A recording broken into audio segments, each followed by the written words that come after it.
Fala aí, minha gente, como é que vocês estão, hein? Primeiro dia do retorno pós-férias nessa segunda-feira e já é uma segunda-feira braba, hein? Cheia de informações, novidades quentes no mercado de transferências, especialmente o que a gente vai falar no vídeo de hoje, envolvendo a centroavância, como diria o poeta, do Benfica. Gonçalo Ramos deixa os encarnados e é jogador do Paris Saint-Germain, já fez exames médicos em Paris nesta segunda-feira, só falta a oficialização, né, nas redes sociais, pelo clube, as fotos e tal, mas isso já deve acontecer nas próximas horas, inclusive já pode ter acontecido quando você estiver assistindo esse vídeo.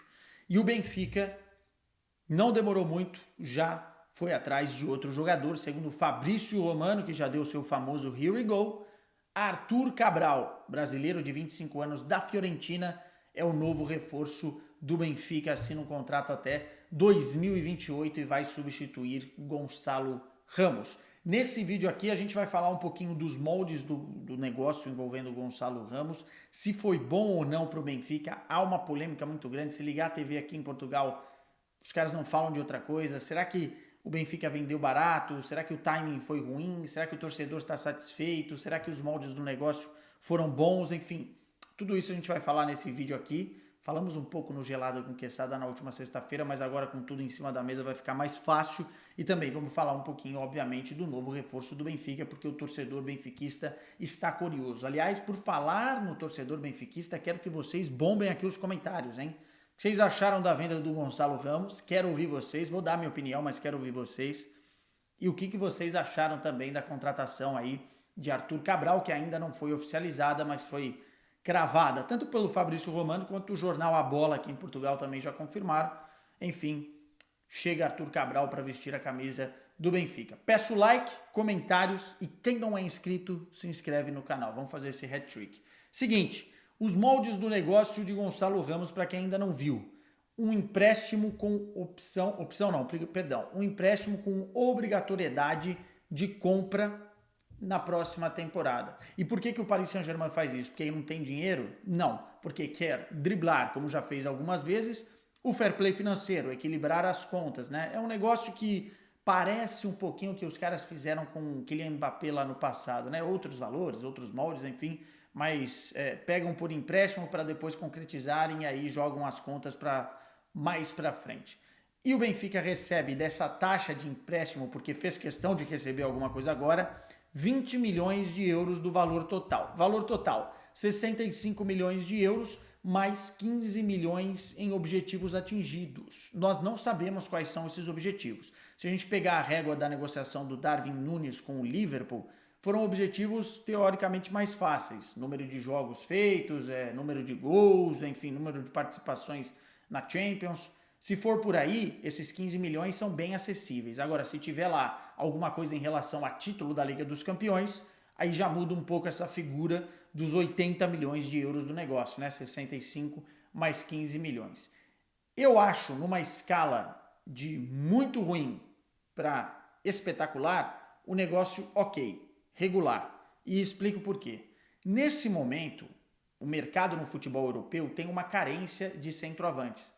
Especialmente jogadores que já se provaram de certa forma, já bateram quase a barreira dos 30 gols numa temporada, já jogaram Liga dos Campeões e foram bem, já jogaram Copa do Mundo. E há uma carência dos grandes clubes buscando esses caras. Não é à toa que o Eintracht Frankfurt coloca aí o Muani na casa dos 100 milhões ou acima. O Osimhen no Napoli, 200 milhões. O Harry Kane agora, o Tottenham acabou de rejeitar uma proposta de 100 milhões. Eu não estou aqui comparando jogadores, eu estou só dando um exemplo de que não tem tanto centroavante no mercado e tem muita gente procurando centroavante. Inclusive, esses nomes que eu falei todos estavam ligados ao Paris Saint-Germain, inclusive o Vlahovic também, né? E o Paris Saint-Germain, que não é bobo nem nada, vai contratar um jogador que é muito promissor, 22 anos. Gonçalo Ramos, na temporada passada, em 47 jogos, fez 27 gols e deu 12 assistências. Na Copa do Mundo, que é a principal vitrine das seleções, se Portugal não foi tão bem assim, ele foi muito bem, a Copa foi muito boa para ele. Primeiro porque ele coloca Cristiano Ronaldo na reserva nas oitavas de final da competição.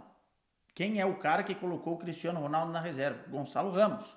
E faz um hat-trick contra a Suíça. Então isso já valoriza muito, já coloca ele ainda mais em evidência.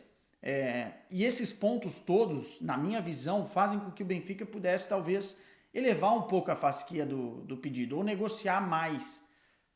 Fora os moldes do negócio que também não me agrada muito, né? Receber 20 agora, depois tem inflação, enfim, o mercado muda e vai receber o restante no próximo ano. Mas eu entendo que há também uma vontade do jogador e do seu empresário, há uma vontade também de ganhar um salário muito, muito alto, né? Ele vai ganhar na casa dos 6 milhões de euros com o Paris Saint-Germain, algo que ele não iria ganhar no Benfica, e ele não queria a renovação. Fez jogo duro, a direção do Benfica não conseguiu, então a direção pensou assim, vamos negociá-lo agora, pelo valor que a gente entende bom, e o negócio vai ser feito, não vai ser estratosférico, aquilo que o Benfica tem conseguido no mercado, né? João Félix 126, Enzo Fernandes 120, com o Gonçalo não deu para fazer, mas pegou um valor ok. Por isso que eu digo que o negócio é regular. E aí as pessoas vão falar, pô, mas você acha que o Gonçalo Ramos valia 100 milhões, 120? Eu não acho. Eu não acho que o Enzo valia, eu não acho que o João valia, eu não acho que muita gente vale, eu acho que o mercado está inflacionado e eu também não acho, por exemplo, que um T2 na Baixa de Lisboa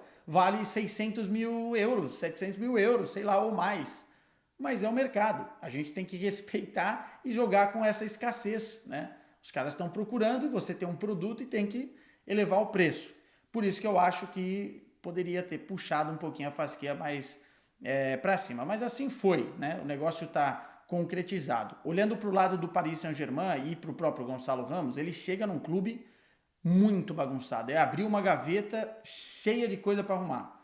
Né? O Gonçalo Ramos vai chegar hoje num clube em que o Neymar acabou de sair no L'Equipe, que ele pediu para deixar o PSG nessa janela de transferências. O Mbappé está treinando afastado do grupo principal por conta de não querer se transferir e não querer renovar o seu contrato.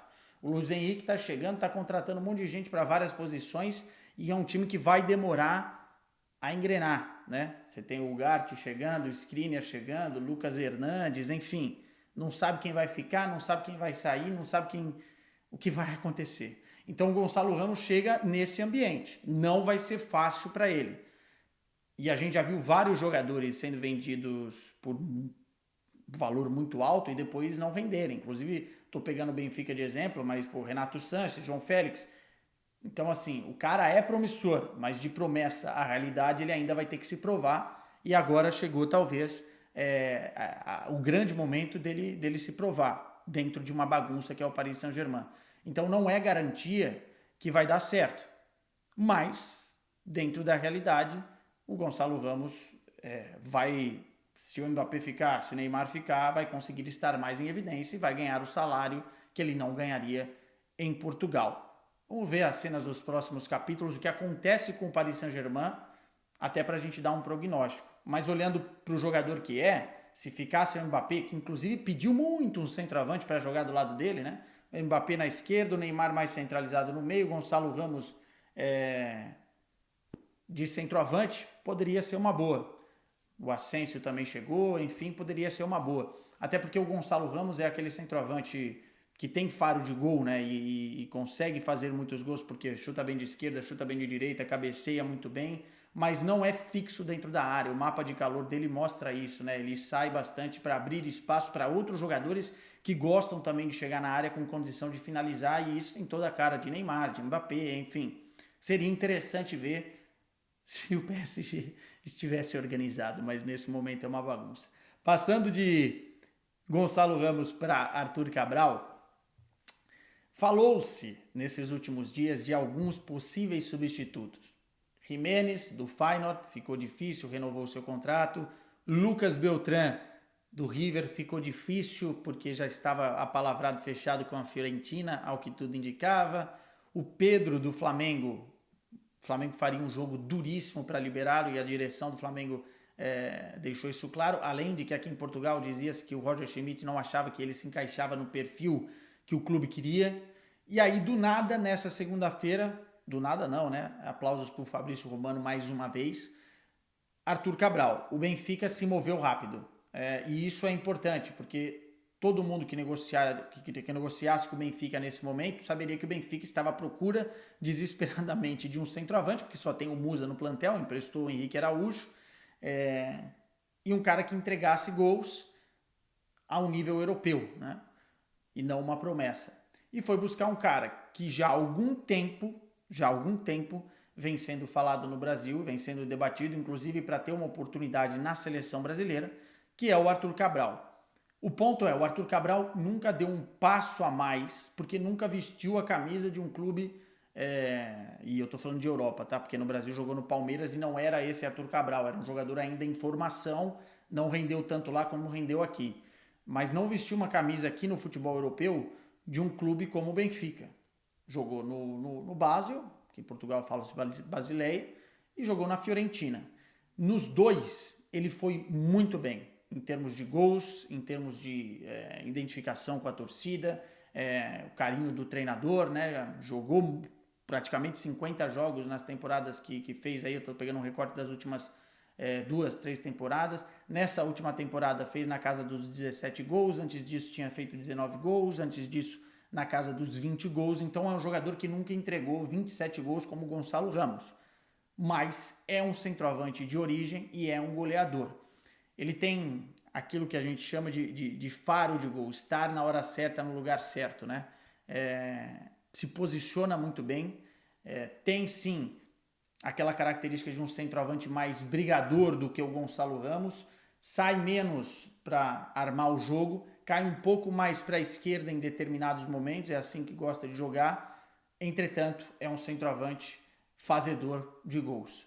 E se a bola chegar lá, e o que o Benfica me parece que nessa temporada tem armas para fazer isso acontecer, Di Maria, Coxo, Rafa Silva, David Neres, Osner, João Mário, se a bola chegar lá, eu acho que o Arthur Cabral vai dar esse passo na carreira e vai conseguir entregar também o que ele entregava de gols na Itália e também com a camisa do Basel. Portanto, eu acho que o Benfica se movimentou rápido e contrata um cara que tem já escopo e qualidades, se provaram na Europa, experiência em competições europeias, lembrando que ele é o principal artilheiro da Conference League, recente competição europeia, um jogador que deve cumprir o papel. Eu acho que vai dar certo. Valores, acho um pouco alto, mas é o mercado. Da mesma pau que bate em Chico, bate em Francisco. Estamos falando de 20 milhões de euros e mais 5 milhões em variáveis. Também não sabemos esses objetivos, né? Essas variáveis que eventualmente ele vai atingir, mas é um valor alto considerando as contratações do futebol português. Mesmo assim, o Benfica agiu rápido e precisou desembolsar esse dinheiro, que curiosamente é a taxa de empréstimo que o Paris Saint-Germain pagou para levar o Gonçalo Ramos. Arthur Cabral não joga a Supertaça, Gonçalo Ramos fora da Supertaça, Musa deve ser o titular contra o Porto.